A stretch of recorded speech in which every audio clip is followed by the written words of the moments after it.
How can you help this team win? Being myself, bringing what I was brought in here to do. Just bring 18, 19 years of experience.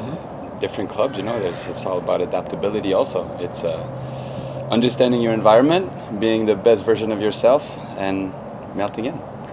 Does perhaps getting this first start for this club at your old club, a place you're familiar with, make it less nerve-wracking or less nervous or more comfortable? I think nervousness and all of that is something you benefit from, because this anxiety is also your safety net. Of course, you want to do well. We're all driven by performance and results and being the best versions of ourselves once more. And being in Toronto, it's probably the stadium I know the most in MLS. So obviously the environment won't be that new or that exceptional to me.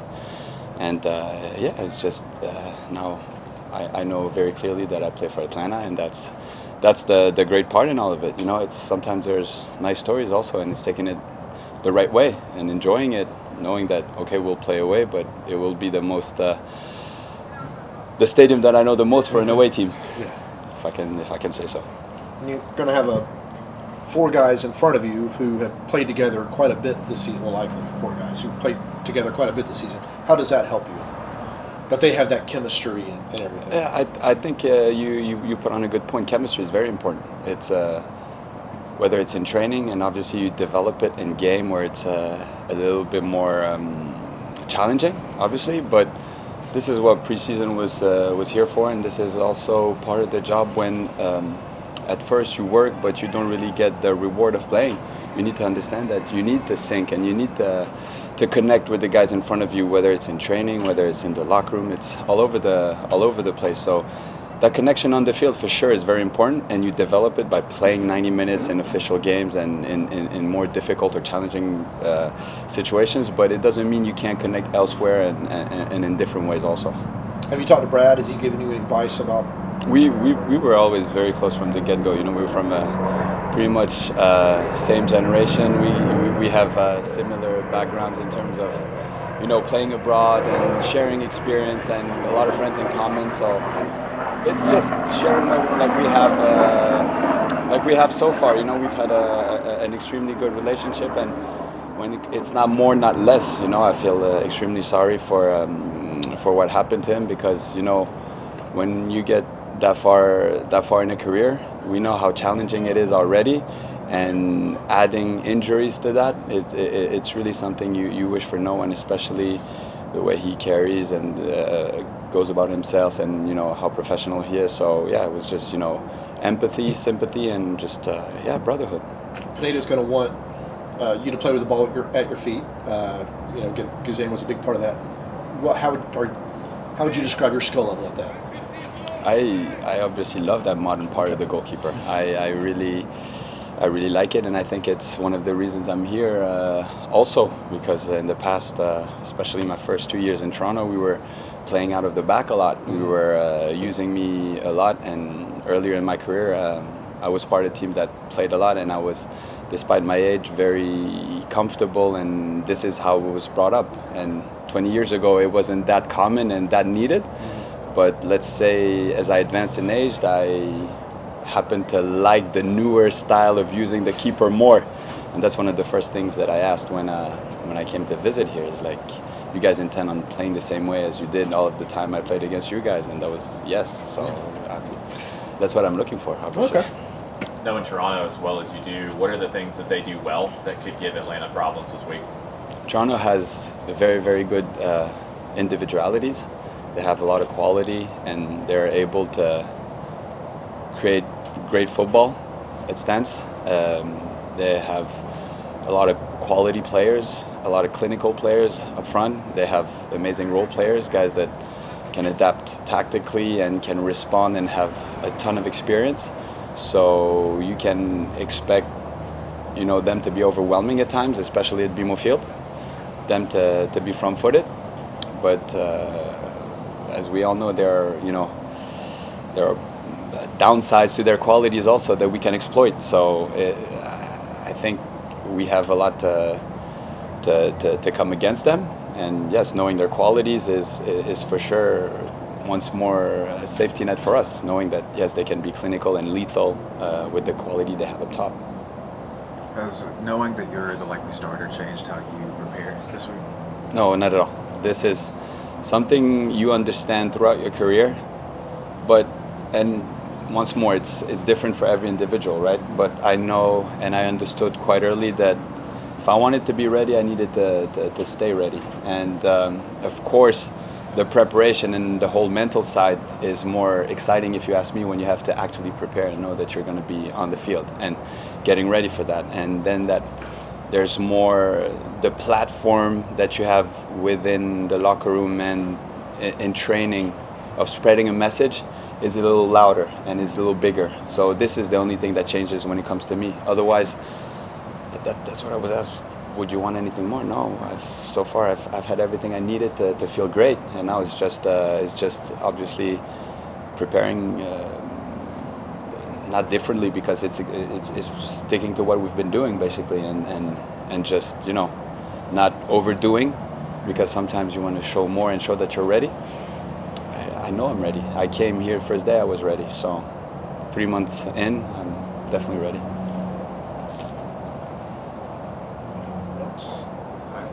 Thank you, guys. Thank you. Have a Thanks, great man. afternoon then. Appreciate Good it. luck on Sunday. Start off. Were you fined for your post-game comments? Not yet. Not yet.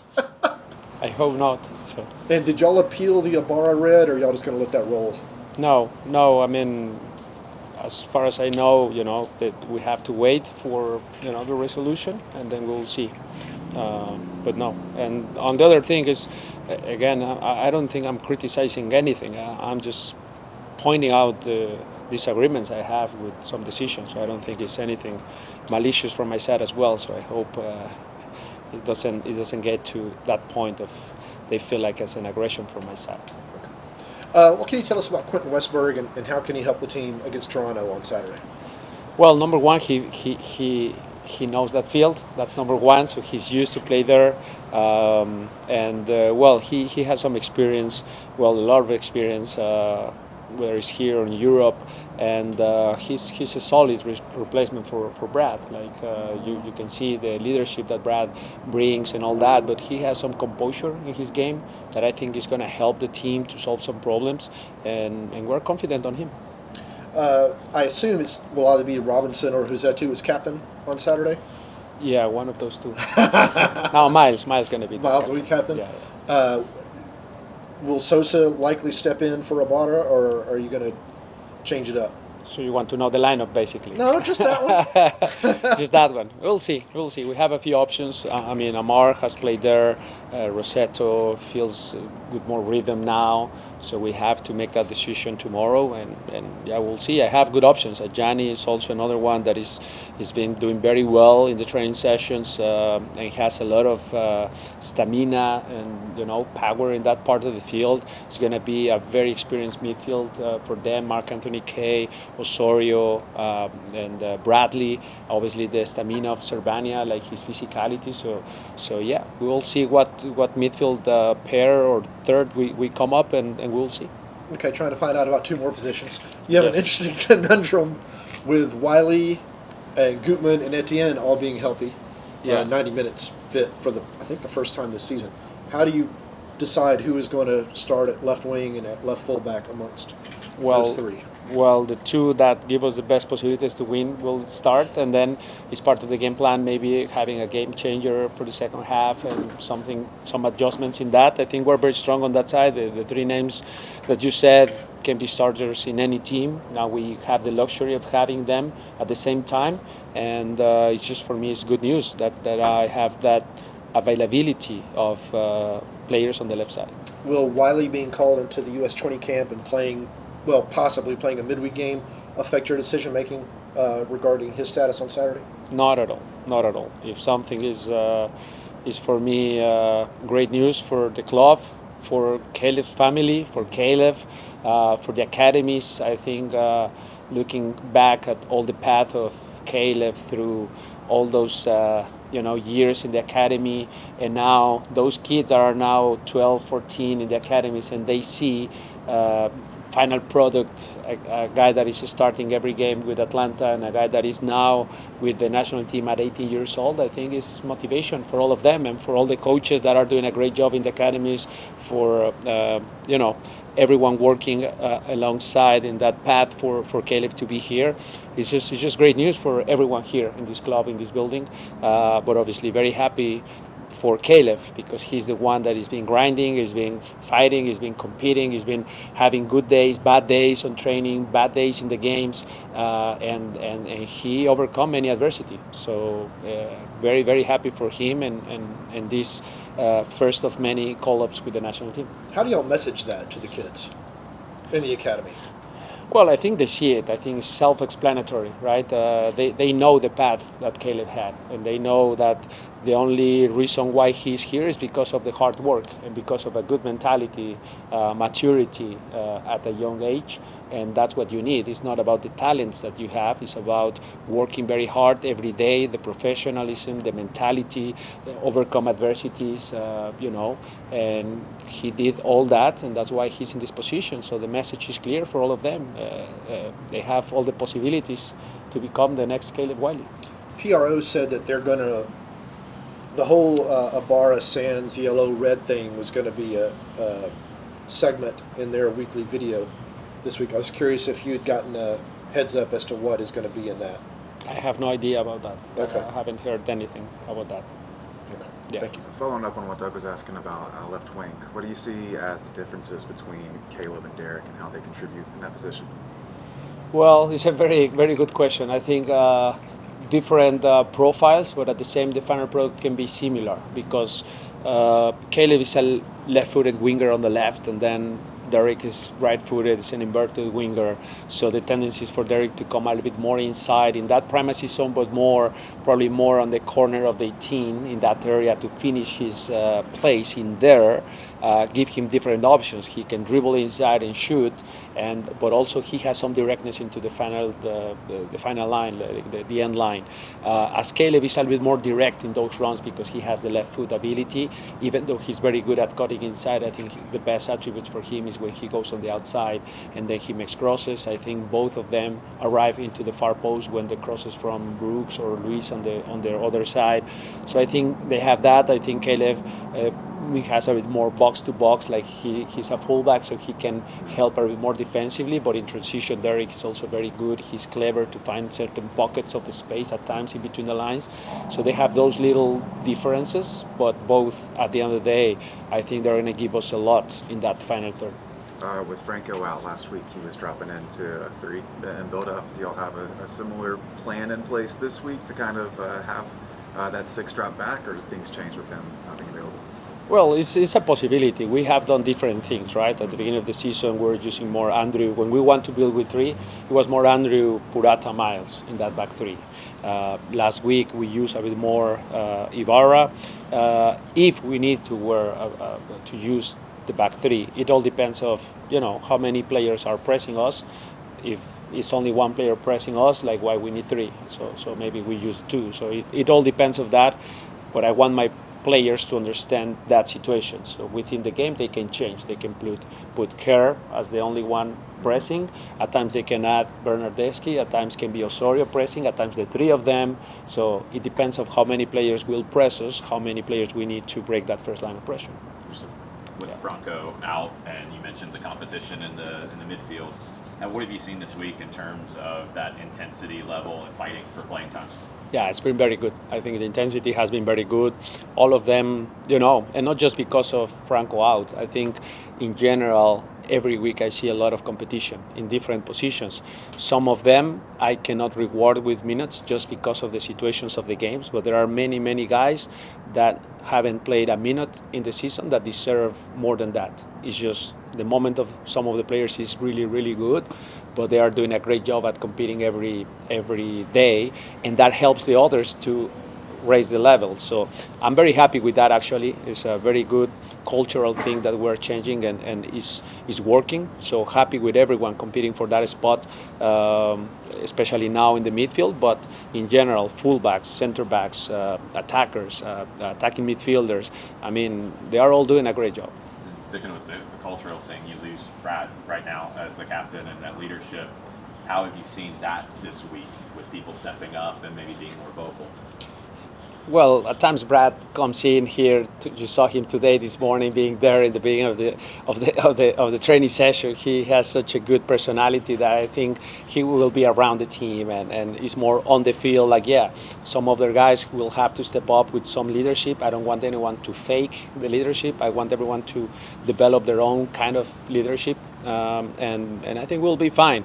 There are things that obviously, as the captain, the presence that Brad has, that are not easy to replace, but other guys will do well, and we'll continue with the same ethos of the team.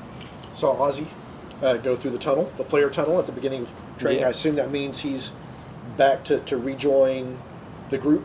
Yes. He's back. We're very happy. It was a good day for everyone. All the medical department, all the medical staff doing a good job at bringing him back. Now he's back with the team in partial portions of the session, and he will start to progress and ramp up to being full available. That may take a time, but it's good to have him back with the team for the first time in a long time. How would you describe Araujo's play the past couple of weeks? Good. I think he's doing a lot of effort, and he's playing better every week. I think in certain situations he's been a little bit unlucky because he's been doing very good things, very good passes, at times very good decisions, and the goal didn't come up, right? So the other day he played a fantastic ball for Derek Etienne. He was slightly in offside, and from there it was the goal of Etienne that was disallowed, but he was doing that. Then he played another very good ball for Yaku, that from there we have the chance with Thiago and didn't end up with a goal. So he have had a couple of those passes and actions that can help the team, and I think once he starts to get rewarded with some of those, I think he will start to produce even more. But also on the other side of the ball, I love what he's doing defensively. He's doing a lot of work defending the fullback, working together with Brooks to defend that side, life or death inside the box, all that. He's doing all those things, and also very dangerous in transition. Is more active every time. He seems to be more active in that side. So I think he's doing the right things, and I hope he ramp up that into a more productive, right, for the team. I think that will come with time. As Quentin, I want to ask you also, how will having Robinson and Peralta, two guys that have played together almost every minute, if not every minute this season, and Brooks, how will that help Quentin having just some stability and some chemistry amongst the players in front of him? With Brooks? Just having guys who've played together in front of the goalkeeper, how will that help Quentin? Because last year, y'all were having to roll through everybody all over the place. Yes, it feels like that part of the field is stable. Like we have had a very solid group of players playing on that back line. Whether it was Andrew, now Caleb, it can be Andrew again. So it's very stable. It's similar. So they're getting some cohesion there that helps. I think that will make the life easy for Quentin. But eventually, I think Quentin is experienced enough to deal with anything. So we're very confident on that part of the field. What did you learn last year about handling the goalkeeper situation, especially if, say, potentially a goalkeeper starts to struggle? Well, it wasn't like it was struggling. I wouldn't call it like that. I don't remember many bad mistakes that we make on that. Maybe there were some goals that maybe we could have done better, right? But it's not like it was a disaster or anything like that. I remember Bobby doing a couple good saves in certain games and then being steady in the build-up. Rocco, for me, was very good in the build-up, and maybe a couple goals that, yes, he could have saved in certain moments, but also he did great saves for us. So it's not like it was a disaster. I wouldn't call it like that or being anything really bad. Obviously, it was as a whole, in all the positions that we miss, losing Brad with Miles, with Ossie, with Joseph at times, Luis lose certain parts of the season. So it was that instability that as a whole affects us. I don't think it's going to be something that we can learn from the past to this situation, because it's just, man for man and trying to do the best and next man up and that type of stuff. Time for one more if anyone has it. No? Good? Right. Okay. Amada's good. He's fine. He's back. He's back in training. We'll have to test him a little bit more tomorrow, and we'll see. We'll make a decision from there. Was today his first day back? Yes. Okay. Okay. Okay. Thank you. Thank you. Thank you.